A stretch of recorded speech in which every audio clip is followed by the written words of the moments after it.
Olá a todas e a todos que nos acompanham, as minhas boas-vindas e o desejo de paz no coração do ser humano, paz para que ele obtenha discernimento, lucidez e que possa ganhar sabedoria em meio de todas as adversidades pelas quais o ser humano é submetido.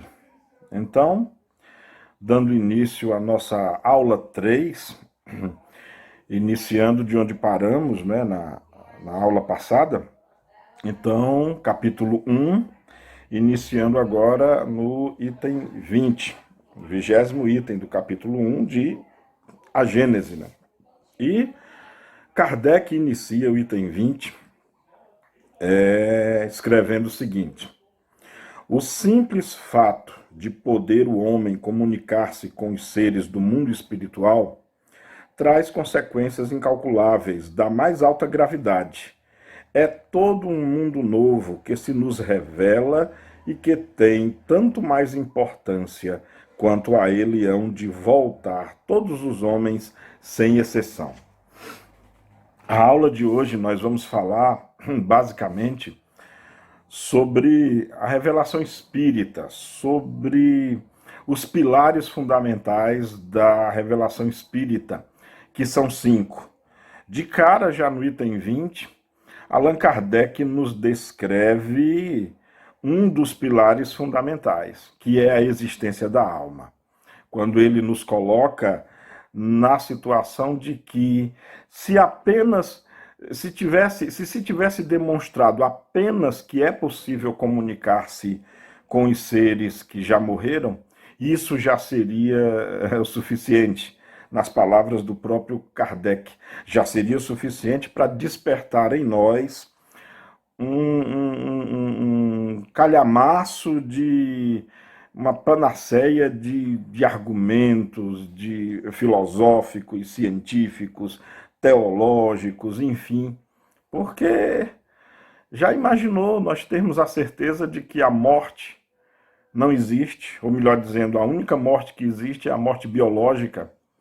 Já imaginou você tendo a certeza de que a vida é eterna, que você de fato não morre, que você continua a sua vida após a morte biológica? E mais ainda, você pode comunicar-se sim com outros seres que ficaram ainda na matéria, que ficaram, enfim, que há a possibilidade, é possível a comunicação entre os seres do mundo espiritual e os seres do mundo material. Isso por si só já significa muita coisa. Isso por si só já nos remete a um sem número de questionamentos, de reflexões, motivos de rever conceitos, de rever preconceitos, de rever afirmações, de rever o que as religiões tradicionais nos falam, enfim. Só isso realmente, como Kardec afirmou, já seria material para muita coisa. Então, esse item 20, Kardec termina assim, ó. Razão há, pois, para que o Espiritismo seja considerado a terceira das grandes revelações. Vejamos em que essas revelações diferem e qual o laço que as liga entre si. E assim agora, eu acho que é pertinente nós traçarmos uma revisão, traçarmos uma visão, embora que de forma muito ligeira, muito en passant, sobre as duas outras revelações, não é? Uma vez que a doutrina espírita é a terceira revelação. Então, chegou o momento de lembrarmos, né, quais as outras duas revelações e o que a terceira, que é a doutrina espírita, tem a ver com as duas anteriores. Bom, a primeira revelação nos veio através de Moisés. E essa revelação, ela teve como pedra angular o Deus único, né? O monoteísmo, visto que a época de Moisés, e aí nós estamos falando agora sem nenhum rigor de data, sem nenhuma precisão assim aritmética de data, mas nós estamos falando aí de, como nós estamos em 2020, nós estamos falando aí de uns 3.000 anos atrás, aproximadamente. Então, nessa época, o mundo era domado pelo politeísmo, né? Não que não exista ainda o politeísmo nos dias de hoje, claro que existe. Basta citar a Índia, que tem mais de 360 divindades. Lá há um deus. Lá na Índia, se você quiser cultuar um deus todo dia do ano, você tem um deus diferente. Então ainda há politeísmo nos dias de hoje. Mas Moisés, né, que foi o legislador hebreu, ele veio então para mostrar o Deus único. Mostrar o Deus único. Na época, o povo hebreu estava sobre o domínio egípcio, né? Então, o Egito também, àquela época, já era dominado por muitas divindades, né? Horus, Ra, Osíris, Ísis, povos que cultuavam o deus Dagon, que era representado por uma grande estátua de ouro com uma fornalha na barriga. Fornalha essa na qual muitos seres humanos eram entregues ao deus Dagon como sacrifício humano. Então foi nessa época que o legislador hebreu, né, Moisés, veio mostrar Deus e veio revelar que Deus é único. Só há um Deus, soberano, imponente. E aí nós precisamos entender que para a época, para as circunstâncias, Moisés não tinha outra opção que não mostrar um Deus que pudesse impor-se aos outros deuses, que na sua grande maioria eram guerreiros, eram senhores de tormentas, eram senhores de desastres, de calamidades, muitas vezes até de genocídio. E foi esse o Deus que Moisés nos revelou. Um Deus, acima de tudo, justiça, mas um Deus também punitivo, um Deus no qual, na verdade, tinha-se que temê-lo, né? Um Deus muito intransigente, um Deus, na verdade, que comandava exércitos, um Deus que, na verdade, comandava extermínio de povos inteiros, não poupando, inclusive, mulheres, idosos e crianças. Basta ver, por exemplo, nós poderíamos citar aqui inúmeras passagens no Velho Testamento, na qual Deus autoriza o massacre de diversos povos. Basta nós lembrarmos, por exemplo, da passagem icônica de Sodoma e Gomorra, muitos sacrifícios que esse Deus revelado por Moisés, sacrifícios que ele exigia, né, sacrifícios às vezes terríveis, como pais precisarem sacrificar os seus filhos em honra desse Deus. Mas era para a época, era necessário para a época. Vamos imaginar, assim, num exercício de liberdade de pensamento, se Moisés tivesse na época mostrado Jesus, mostrado, aliás, Deus, como Jesus mostrou, um Deus misericordioso, um Deus que ama, um Deus que perdoa acima de tudo, um Deus que ama a todos sem exceção, um Deus que é pura misericórdia, compaixão e piedade. Essa figura desse Deus teria sucumbido ao estado espiritual do povo da época. Era um povo embrutecido, era um povo que media as qualidades e excelência dos deuses pela sua força de dominar, pela sua força de subjugar. Então, para Moisés não havia outra perspectiva, né, que não fosse essa. Mas já avançou muito como um Deus único, como um Deus da justiça, como um Deus que realmente ama o seu povo, mas cobra e pune. Já começou a implantar ou a propagar na humanidade, ou pelo menos pelo povo hebreu, né, os primeiros indícios de justiça, né? No decálogo, no decálogo divino, né? O amar a Deus acima de tudo e ao próximo como a si mesmo, não matarás, não roubarás, não desejarás a mulher do próximo, não levantarás falso testemunho, honra pai e mãe, ou seja, ama pai e mãe. Realmente esse código de conduta é perfeito. O próprio Jesus o aproveitou na sua base.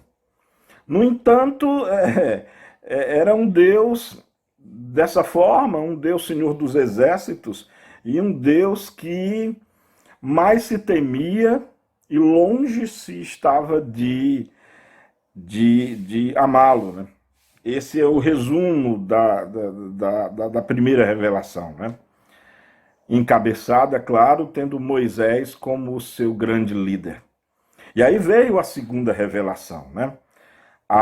E agora vamos dar um pulo de uns 1.500 anos ou 1.800 anos, aproximadamente. Isso são dados com nenhum rigor aritmético, né? E aí veio Jesus Cristo. A primeira semelhança de Moisés é que, de novo, Jesus veio na pátria, no coração do povo hebreu também, do povo judeu.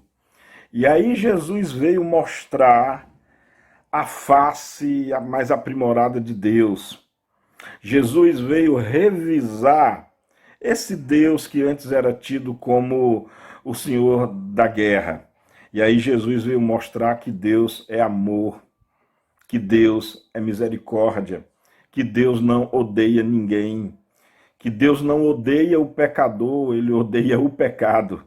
Aliás, interessante que nessa edição da Gênese, que eu estou utilizando para estudos, que a tradução é do Guilherme Ribeiro, e é a quinta edição, é interessante que antes do início tem uma citação de Ezequiel aqui, que ele diz o seguinte, está em Ezequiel 33:11. Por mim mesmo juro, disse o Senhor Deus, que não quero a morte do ímpio, senão que ele se converta, que deixe o mau caminho e que viva. E olha que isso está no Antigo Testamento, Ezequiel 33:11. Jesus veio, como profundo conhecedor das Escrituras, veio lembrar que em pixels, em nuances, em pequenos detalhes, já no Antigo Testamento já havia a verdade sobre o Deus que não quer guerra, que não quer a destruição, que, pelo contrário, quer o amor, quer a concórdia, quer a união entre todos os povos. E Jesus veio mostrar isso. E nós podemos provar isso. Aliás, isso está muito bem demonstrado, primeiramente na forma com que Jesus, respondendo aos fariseus, os respondeu qual seria a maior lei, a principal lei de conduta humana, aliás, a principal lei humana, quando Jesus diz, ama teu Deus de todo o teu coração, de todo o teu espírito, de toda a tua alma e de todo o teu corpo. Eis a primeira lei. E eis a segunda, que é semelhante à primeira, ama teu próximo como a ti mesmo. Então, observe agora a mudança de paradigma, até por assim dizer. Antes o Deus guerra e agora o Deus amor. E Jesus explicitou isso em muitas outras palavras, como ama teu inimigo, ora pelos que te perseguem, mostra outra face, se alguém te fere ou te bate numa face, mostra a outra. Ou seja, muito diferente, extremamente diferente do Deus vingativo, né? Do Deus colérico, do Deus, enfim, que era o Senhor da guerra e da destruição. Jesus nos mostra, então, na segunda revelação, a face de um Deus e começa a nos ensinar a necessidade de amar esse Deus e não de temê-lo, a necessidade de ver nesse Deus não um tirano, aliás, ver em Deus, não vamos mais usar o termo esse Deus, ver em Deus o nosso Pai absoluto, que é extremamente sábio, que é poder absoluto, sabedoria absoluta, justiça absoluta, amor absoluto, todas as qualidades absolutas que Deus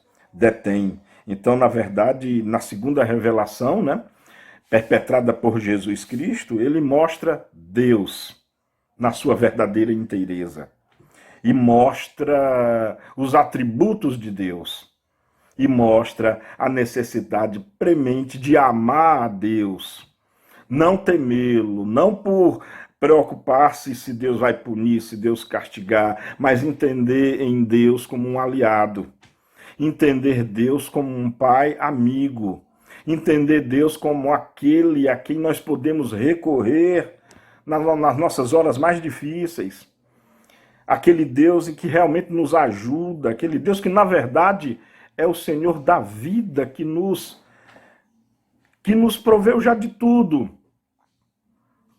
E aquele Deus que também devemos agradecer, sermos eternamente gratos em todos os dias da nossa vida, em qualquer que seja a situação, pois é um Deus de amor, de justiça, de compreensão, que é um Deus fonte de toda a caridade, de todo o amor. Jesus nos entregou essa verdadeira face de Deus. E aí no item 24 aqui do livro, do capítulo 1, do livro A Gênese, essa figura de Deus assim foi muito importante, porque, aliás, Deus, já começando a linkar com a terceira revelação, né? Lembramos que eu falei no início que a revelação espírita, ela está assentada, ela está embasada em 5 princípios fundamentais. E o primeiro deles é Deus. O primeiro deles é Deus, o que torna a doutrina espírita detenta de um aspecto puramente religioso também. Porque Deus, ele é o eixo de todas as religiões. Todas as religiões no nosso planeta acreditam num Deus, seja lá como a religião o veja, seja lá como um povo o compreenda, mas toda religião acredita num Deus. E aí, olha só, no item 24, Allan Kardec escreve, né, no item 24 do capítulo 1, sendo Deus o eixo de todas as crenças religiosas e o objetivo de todos os cultos, o caráter de todas as religiões é conforme a ideia que elas dão de Deus. As religiões que fazem de Deus um ser vingativo e cruel julgam honrá-lo com atos de crueldade, com fogueiras e torturas. As que têm um Deus parcial e cioso são intolerantes e mais ou menos meticulosas na forma, por crerem no mais ou menos contaminado das fraquezas e ninharias humanas. É interessante, eu me lembrei agora que nós estamos em 2020 e ainda nos dias de hoje temos, após a Semana Santa, o triste espetáculo da malhação do Judas, né? Ainda nos dias de hoje temos pessoas, às vezes, demonstrando um prazer autêntico, queimando um boneco representando uma pessoa, enforcando-no, jogando pedra, e pessoas até clamando, gritando, traidor, maldito, condenado por Deus. Infelizmente, parece que mais de 2000 anos em que Jesus esteve aqui, mais de 2000 anos após a vinda de Jesus, corações, e muitos ainda existem, que parece que ainda não se acostumaram com o Deus que perdoa, parece que não assimilaram ainda a face do Deus que ama, que não quer apedrejar ninguém, que não quer enforcar ninguém, que não quer queimar ninguém, mas muitos dos nossos corações ainda são empedernidos, ainda são maculados por muito ódio, por muito rancor e extremo preconceito. Me perdoem esse pequeno desabafo, né? Então, e agora eu acho que isso resume a primeira revelação. Tem lá o aspecto legislativo, né, a conduta de justiça de Moisés, mas isso era voltado muito para o povo hebreu, né? Então, continuando na revelação de Cristo, é, é, é, é, ele teve essa preocupação imensa de mostrar realmente a face de Deus, pelo menos no que dava para mostrar, mas acima de tudo retirar essa pecha do Deus vingativo, né? E mostrar a necessidade do amor. O amor entre os homens, o amor entre as pessoas, o amor até para com os animais, para com os seres menores da criação, mas que muito nos ajudam e colaboram na nossa própria vida. Então Jesus teve essa prerrogativa, né? Teve essa peculiaridade. Bem como também já começar a pincelar aspectos da vida espiritual. Sim, sim, Jesus já começou a assentar, Jesus já começou a comentar sobre um dos pilares do que viria conter a terceira revelação, porque sim, Jesus fala de temas que para a época, imagino que eram temas assim de absoluta audácia, temas de um aprofundamento espiritual imenso, quando ele fala muito do espírito. Sim, Jesus fala muito de vida após a morte. Aliás, Jesus explica sobre a vida verdadeira, que ele simbolicamente se referia como ao reino de Deus, ao reino dos céus. Basta nos lembrar, fala de reencarnação também, não usando esse termo, é óbvio, mas se nós nos lembrarmos, e eu convido a quem quiser reler, porque eu acredito que todos conhecem, o diálogo de Jesus com Nicodemos, quando claramente Jesus fala da reencarnação, como nós a compreendemos hoje, quando ele diz explicitamente a Nicodemos que quem não nascer de novo não verá o reino de Deus, demonstrando que a vida consiste de uma sequência de muitos e muitos e muitos e muitos e muitos renascimentos na carne. Então Jesus falou de coisas já que para a época realmente eram coisas muito avançadas. Esse mundo espiritual que é o mundo verdadeiro, quando Jesus nos convida a buscar primeiro as coisas do reino, buscar primeiro as coisas espirituais, tinha como ele ser mais direto do que isso?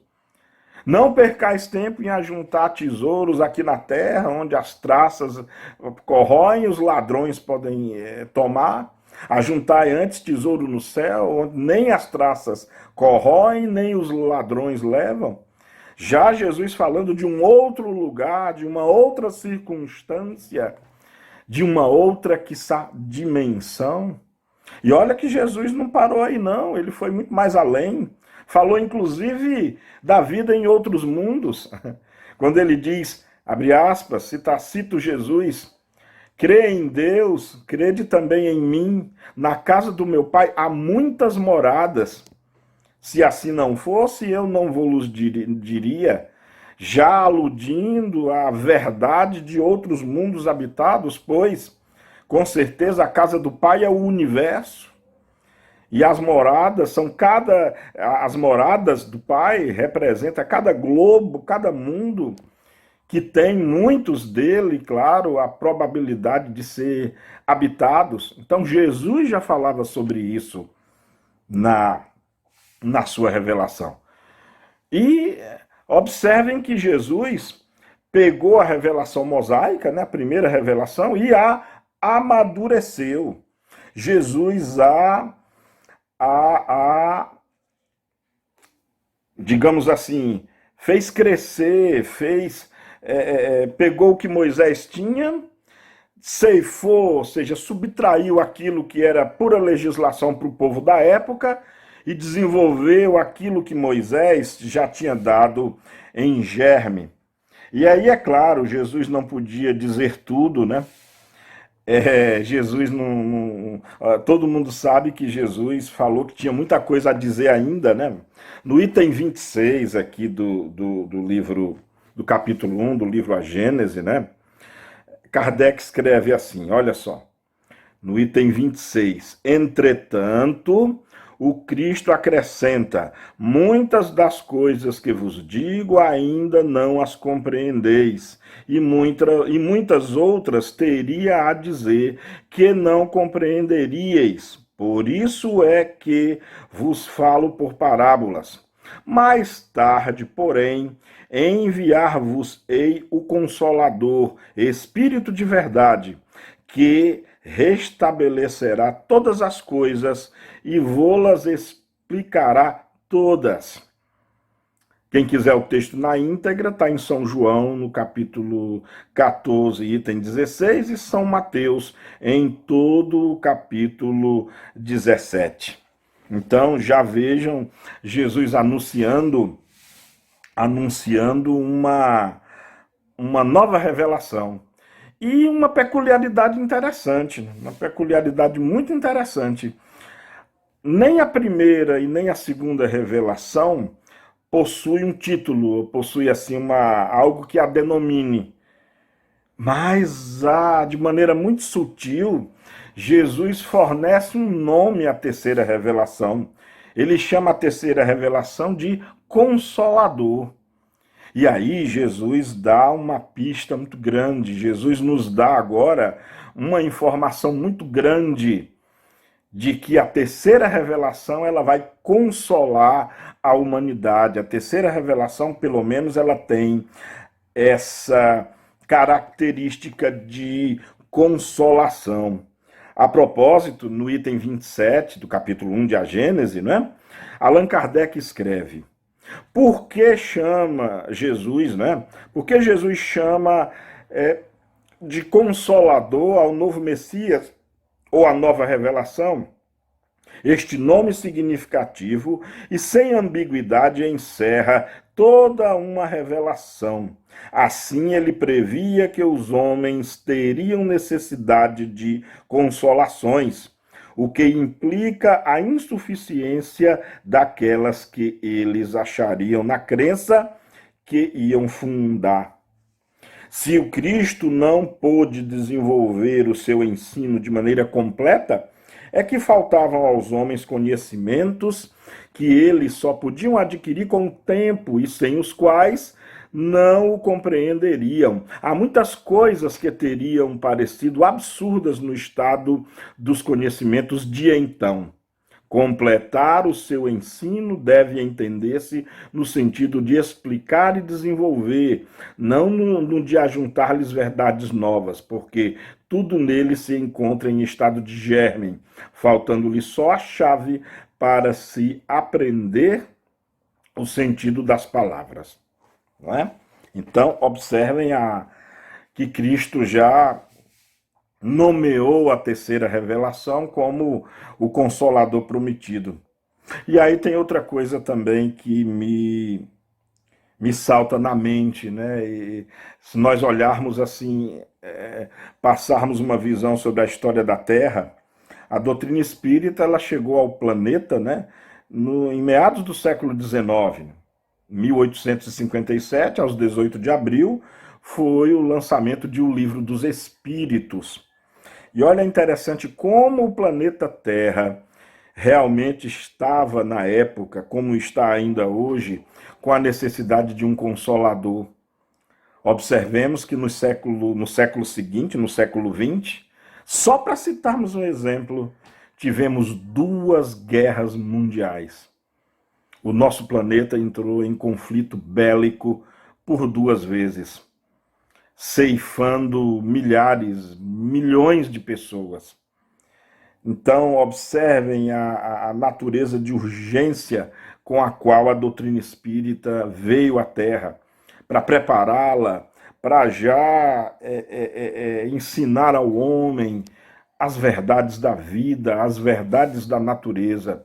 Realmente, indubitavelmente, a revelação espírita veio como como consolador, consolador das almas, porque não consola o fato de você saber que você vai viver eternamente.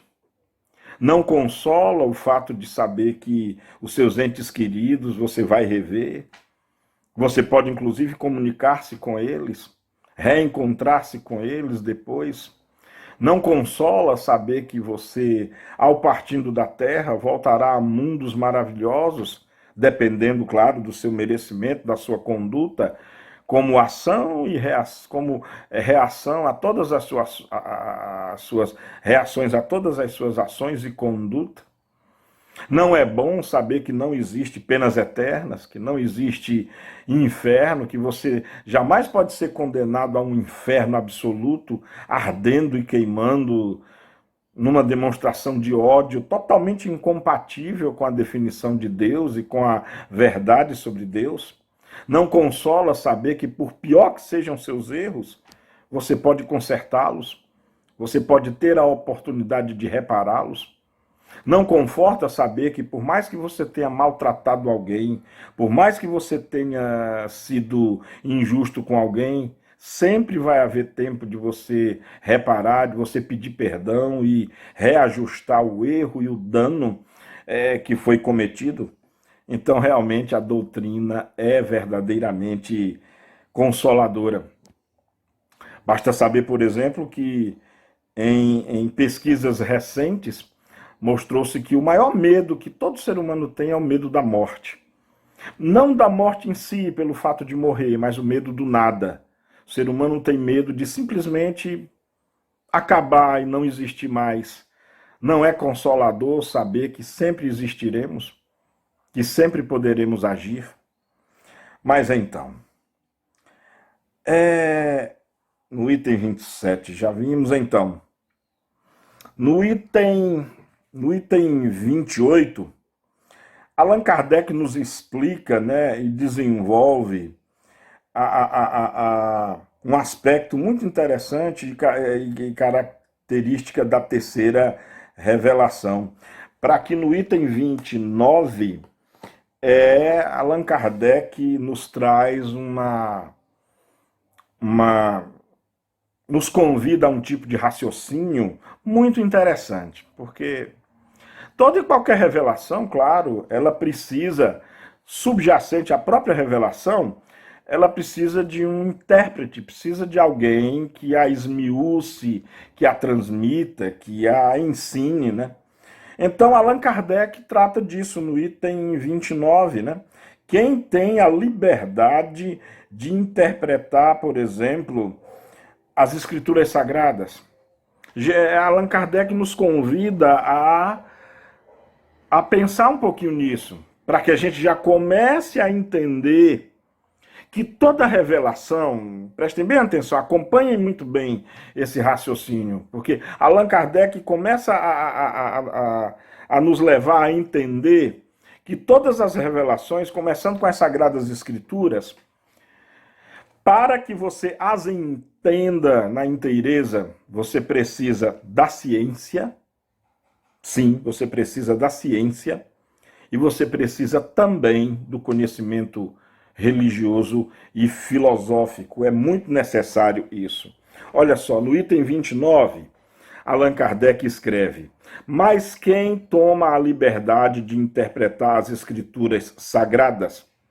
Quem tem esse direito? Quem possui as necessárias luzes, senão os teólogos?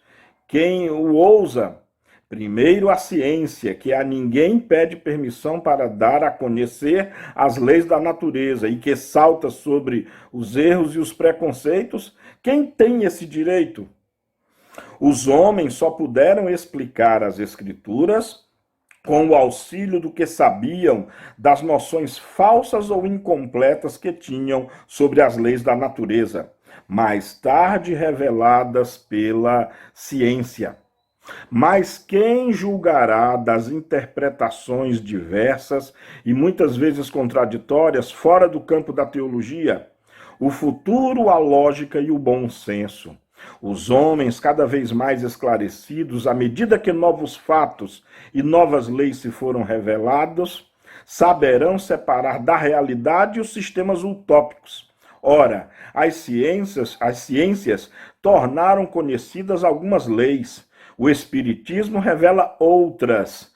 Todas são indispensáveis à inteligência dos textos sagrados de todas as religiões, desde Confúcio e Buda até o cristianismo. Quanto à teologia, essa não poderá justiciosamente alegar contradições da ciência, visto como também ela nem sempre está de acordo consigo mesma. Olha só, então, de novo, como eu costumo dizer, a pedra está lançada. Observem que o Espiritismo ele é fundamental, inclusive, para a compreensão das Sagradas Escrituras. Se você unir a ciência e a doutrina espírita, você é capaz de compreender as Sagradas Escrituras, os textos chamados escritos diretamente, ou ditado diretamente por Deus. Claro que foram histórias contadas por homens, por sábios, por pessoas que não detinham um conhecimento à época. Só para citar exemplo, a ciência já demonstra hoje o aspecto mais real da criação, né? Que longe de ter sido feita em 6 dias, né? E isso sempre foi algo contraditório, porque, olha só, no início criou Deus o céu e a terra, no entanto, estava vazia, o sol só foi criado no 3º dia, então como é que haveria dia? Como é que haveria dia no 3º ou 2º? Como é que haveria dia antes da criação do Sol, já que o dia é medido como a rotação da Terra em torno do seu próprio eixo, tomando por base também a incidência de luz na Terra? Precisou a ciência, a geologia, as eras geológicas nos demonstrar que, na verdade, cada dia da criação perfazem bilhões de anos. O que corresponde às eras geológicas, e tudo realmente está de acordo o que tem lá nas escrituras. Apenas a ciência veio pôr luz a todas essas narrativas, pôr luz a todos esses meandros. E sem a ciência espírita, na verdade, não há como interpretar não só tantas e tantas ditas verdades do Antigo, quanto do Novo Testamento também. Olha só, no item 30, né, 30º item, uma vez que nós já estamos falando da terceira revelação, né? Então, de fato, o que revelam os Espíritos, né? O que essa terceira revelação realmente revela, né? O que de novo ela nos transmite, embora eu já tenha dado alguns exemplos aqui, né? Mas, em conformidade aqui com o item 30, né, do capítulo 1, então, Kardec começa escrevendo assim, ó: o Espiritismo, partindo das próprias palavras do Cristo, como este partiu das de Moisés, é consequência direta de sua doutrina.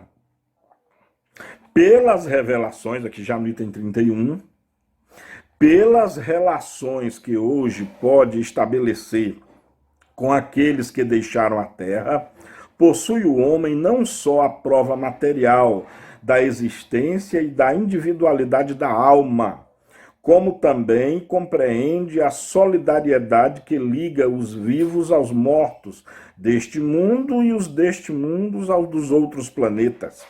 Conhece a situação deles no mundo dos espíritos, acompanha-os em suas migrações, aprecia-lhes as alegrias e as penas, sabe a razão por que são felizes ou infelizes, e a sorte que lhes está reservada, conforme o bem ou o mal que fizerem. Essas relações iniciam o homem na vida futura, que ele pode observar em todas as suas fases, em todas as suas peripécias. O futuro já não é uma vaga esperança, é um fato positivo, uma certeza matemática. Desde então, a morte nada mais tem de aterrador por lhe ser a libertação a porta da verdadeira vida.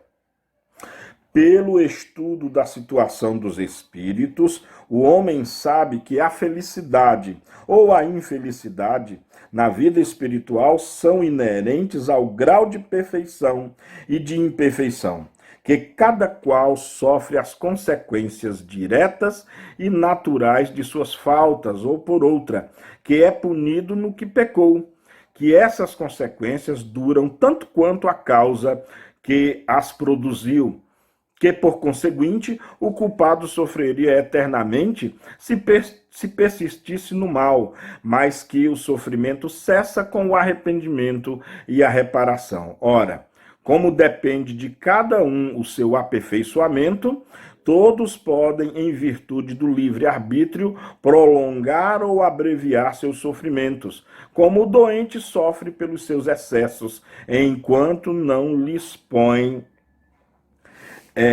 termo, né? Então, de novo, a sorte está lançada, né? Nós sofremos até enquanto queremos, né? Nós sofremos, sabemos disso hoje, enquanto durar os nossos vícios, né? Nós adoecemos enquanto nós formos impertinentes, enquanto nós mergulharmos nos excessos.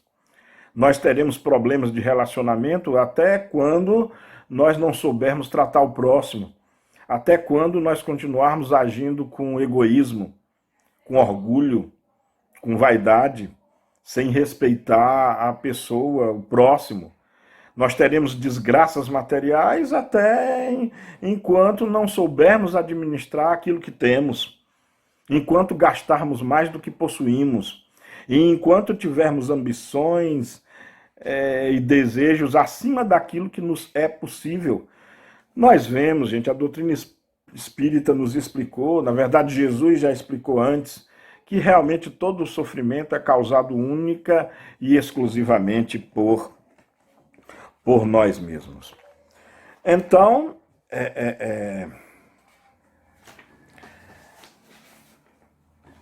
olha só, o item 33, para quem, aquele ou aquela que ainda crê na ideia ridícula do inferno, né?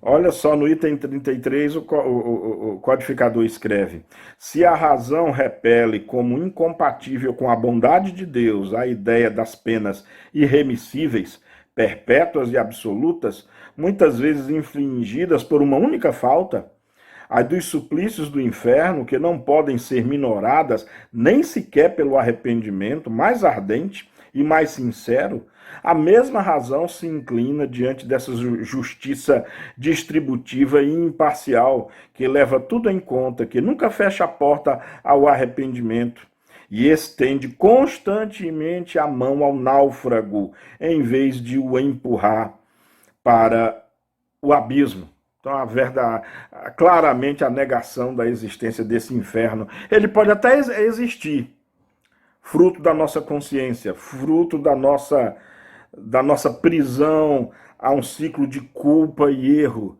e que nós podemos sair dessa sentença porquanto nós abrirmos o nosso coração, mente e espírito para a realidade. Bom, para esse assunto eu convido a todos e a todas uma leitura na excelente obra, quem sabe poderemos estudar depois da Gênese, né? O Céu e Inferno ou a Justiça Divina. Então, no item 34, Kardec escreve como, então, depois de Deus, a existência da alma. Lembra que eu falei que a doutrina espírita ela se assenta em 5 pedras angulares, né? Ou a pedra angular da doutrina espírita se assenta em 5 princípios: Deus e todos os atributos inerentes à divindade, a existência do espírito, né? A sua imortalidade. E no item 34, Allan Kardec nos fala, nos escreve o seguinte: a pluralidade das existências, cujo princípio o Cristo estabeleceu no Evangelho, sem todavia defini-lo como há muitos outros, é uma das mais importantes leis reveladas pelo Espiritismo, pois que lhe demonstra a realidade e a necessidade do progresso, necessidade para o progresso. Com a doutrina da criação da alma no instante do nascimento, vem-se a cair no sistema das criações privilegiadas. Os homens são estranhos uns aos outros, nada os liga. De família, as famílias são puramente carnais, não tendo elas senão nenhum modo de ligação que não seja o sangue após a morte. Não há motivo nenhum de sua existência ou de seu significado, já que na doutrina do nada após a morte, tudo se desfaz com a morte, né? Com a reencarnação, item 36 aqui da Gênese, com a reencarnação, desaparecem os preconceitos de raças e de castas, pois o mesmo espírito pode tornar a nascer rico ou pobre, capitalista ou proletário, chefe ou subordinado, livre ou escravo, homem ou mulher. De todos os argumentos invocados contra a injustiça da servidão e da escravidão, contra a sujeição da mulher à lei do mais forte, nenhuma há que prime em lógica ao fato material da reencarnação. Se, pois, a reencarnação funda numa lei da natureza, o princípio da fraternidade universal também funda na mesma lei o da igualdade dos direitos sociais e, por conseguinte, o da liberdade. Então, observem que a importância do fato, não é mais uma teoria, gente, o fato da reencarnação, que já de cara já desbanca nossos preconceitos, já desbanca o machismo ou o feminismo, já desbanca o preconceito contra pobres, contra outras raças, visto que o que nós somos hoje, materialmente, poderemos ser o oposto na próxima encarnação. Se somos ricos hoje, poderemos ser pobres amanhã. Aliás, a leitura foi muito clara, né? Foi muito clara. No item 38, só para solidificar, Kardec escreve: sem a preexistência da alma, a doutrina do pecado... Olha só, lembram do pecado original? Aquela história de que até hoje nós pagamos pelos pecados de um homem e de uma mulher. No item 38, Kardec escreve com muita lógica: sem a preexistência da alma, a doutrina do pecado original não seria somente inconciliável com a justiça de Deus, que tornaria todos os homens responsáveis pela falta de um só. Seria também um contrassenso, e tanto menos justificável quanto, segundo essa doutrina, a alma não existia na época a que se prende, fazer que a sua responsabilidade remonte. Com a preexistência, o homem traz ao renascer o germen das suas imperfeições, dos defeitos de que se não corrigiu, e que se traduzem pelos instintos naturais e pelos pendores para tal ou tal vício. Todo mundo sabe, pelo menos todo mundo que já teve contato com crianças, sabe que cada criança traz as suas tendências. Tem criança que tem tendência à violência, que gosta de estar batendo nas outras. Tem criança que já é mais afetiva, que já é meiga. Tem criança mais tolhida a estudo, a gostar de leitura. Tem criança que é aversa a isso. Tem criança que só prefere brinquedo bélico, armas, violência. Há crianças que mais preferem brinquedos musicais, música, arte. Tem crianças mais ativas, crianças mais até hiperativas, crianças que são mais tímidas, muito mais recatadas, recolhidas, muito mais tímidas. Olha, quem acompanha o desenvolvimento de crianças, pais e mães que já tiveram no seu curso de vida o primor de precisar educar crianças, não precisa ser filhos, pode ser um sobrinho, pode ser, enfim, quem já foi ou é tutor de uma criança percebe das inclinações boas e más que cada criança tem. Daí a necessidade primeva, né, dos pais e tutores de guiar os seus tutelados no afã de ceifar os aspectos negativos e enriquecer e encorajar os aspectos benéficos, os aspectos preponderantemente evolutivos no bem. Como explicar esses detalhes a um materialista que acha que a alma é cunhada, digamos assim, no nascimento? Como explicar que tantas pessoas sejam tão distintas umas das outras, se todas são criadas no nascimento? E para os materialistas é pior ainda. Quem acredita que tudo isso é produto da rede neural no cérebro, o nosso cérebro, o desenho do nosso cérebro é muito idêntico. Se você olhar a estrutura cerebral de todos nós, ela é geometricamente idêntica. As sinapses são praticamente as mesmas.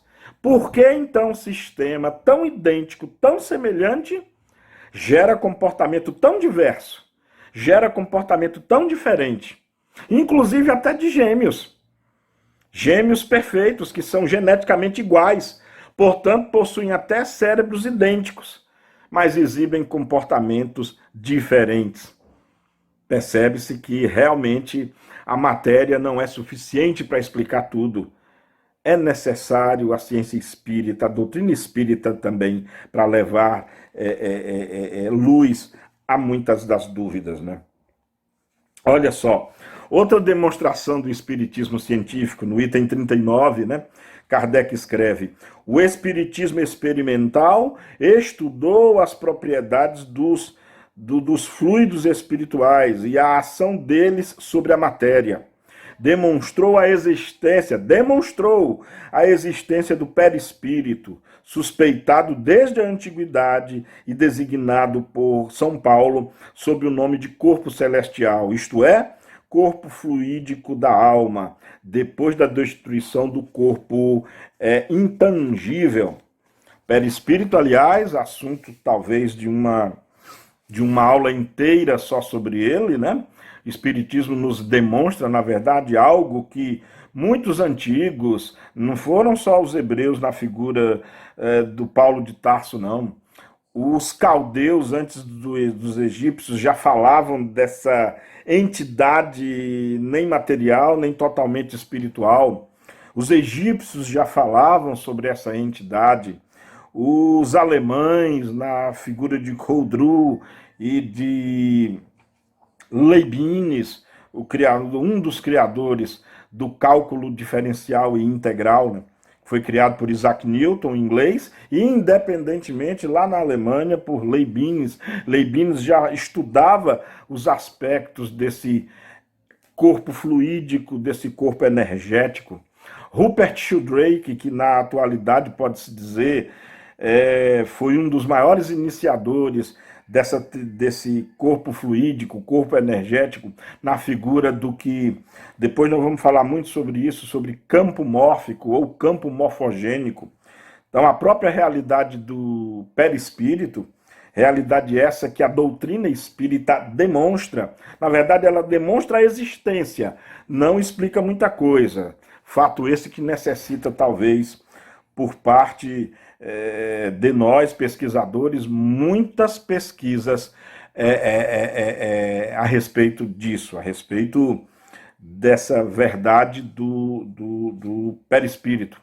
Muita coisa há para se falar nisso. O próprio Kardec menciona que é necessário muito estudo ainda, muita pesquisa sobre isso. E olha que é um assunto ainda que causa muita polêmica no meio espírita, né? Muita polêmica ainda no meio espírita. Então, outro detalhe que, já caminhando para o fim, né? Outro detalhe que vale a pena colocar agora, é que muitos detratores até da doutrina espírita nos dizem que o espiritismo é contra o evangelho, desabona o evangelho. De maneira alguma, gente. No item 41, Allan Kardec escreve: o espiritismo, longe de negar ou destruir o evangelho, vem, ao contrário, confirmar, explicar e desenvolver, pelas novas leis da natureza que revela, tudo quanto Cristo disse e fez.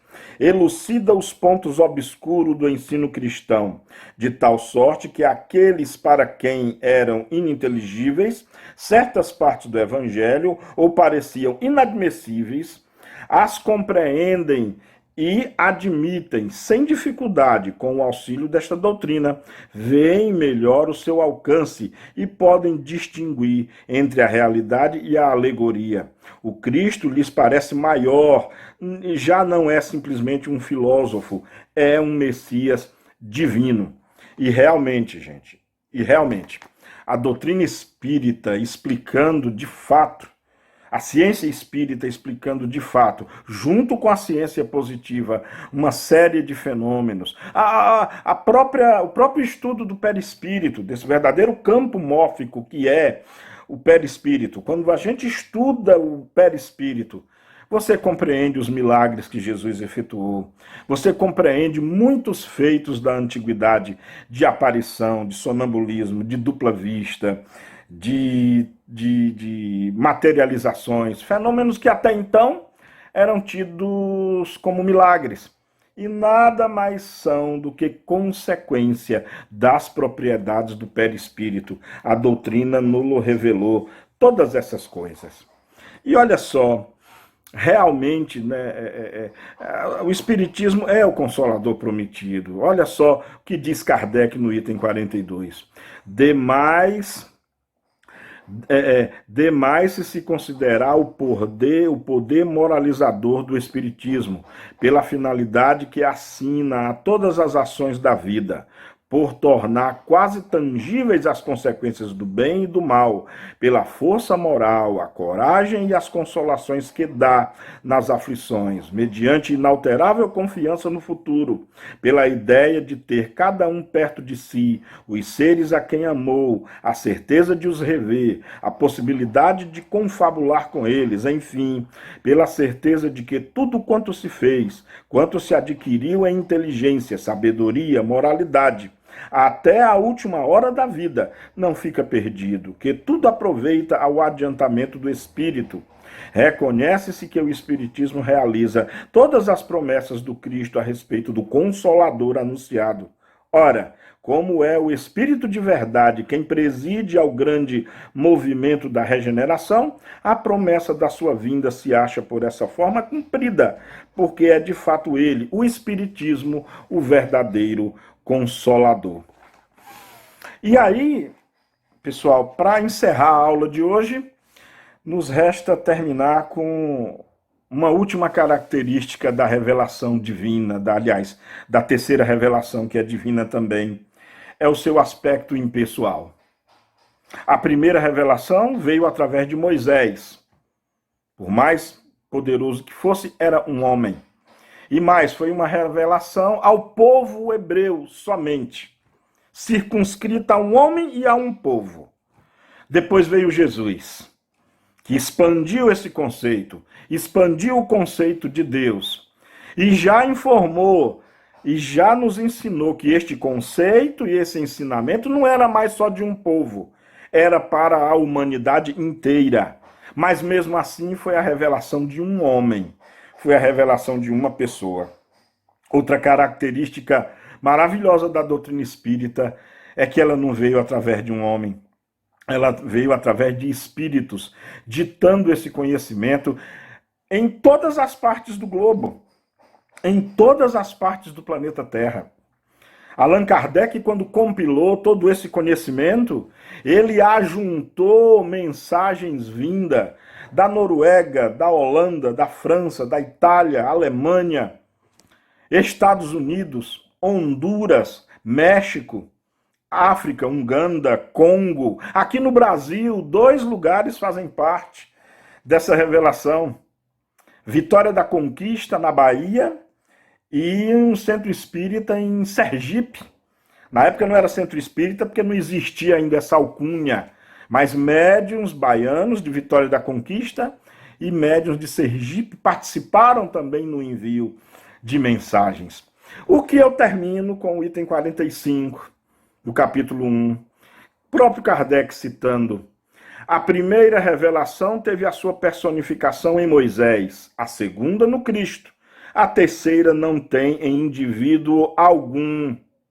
As duas primeiras foram atribuídas, as duas primeiras foram individuais. A terceira coletiva. Aí está um caráter essencial de grande importância. Ela é coletiva no sentido de não ser feita ou dada como privilégio a pessoa alguma.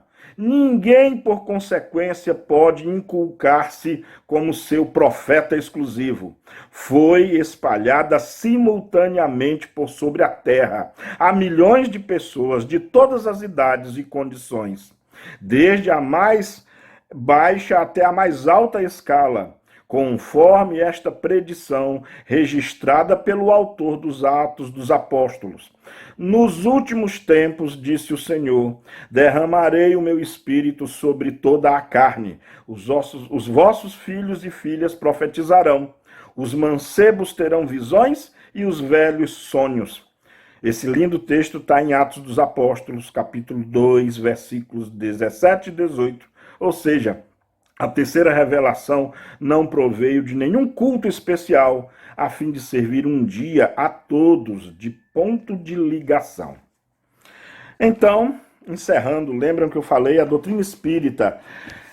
Eu deixo aqui como reflexão, a doutrina espírita assenta em 5 pontos capitais. Toda a doutrina espírita está acimentada, erguida em cima desses 5 pilares. Deus e todos os seus atributos. A existência da alma e a sua imortalidade.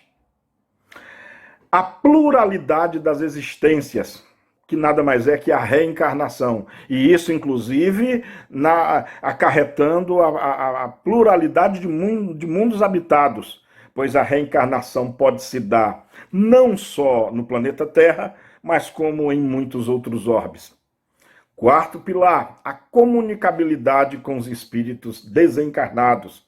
Isso é um fato, se vê nas casas espíritas, se vê nos templos religiosos, católicos, protestantes, ou na Umbanda, no Candomblé, em todo e qualquer rito e culto se vê comunicações espirituais. E por último, princípio, a evolução espiritual. Evoluímos sempre. Bom, meus amigos, minhas amigas, encerramos assim a nossa terceira aula, e só para que vocês possam se localizar, nós encerramos então no item 45 do capítulo 1.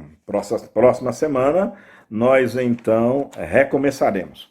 Paz e bem, muita felicidade, bons estudos, que Deus nos abençoe a todos. Beijo no coração.